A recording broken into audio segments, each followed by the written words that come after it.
siger de begge, i en kommende rød regering, hvis vælgerne vil det. Og det bliver deres skattereform, siger de selv, der bliver gennemført. Udspillet er endnu ikke færdigt, men bliver det om kort tid.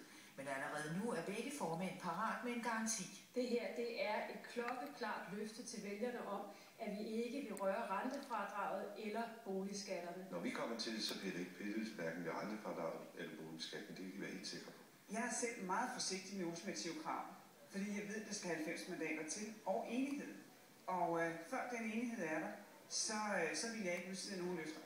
Selvom ingen af de to formænd vil afsløre detaljer, så har de radikales forslag om at beskære rentefradrag samt hæve grænsen for topskat ifølge SSF-aksen ingen gang på jord. Man kan sige, at der hvor vi er uenige, det er, at de radikale jo vil give folk, der har høje indkomster, de store skattelettelser. Det er vi ikke enige i, så der skiller vi.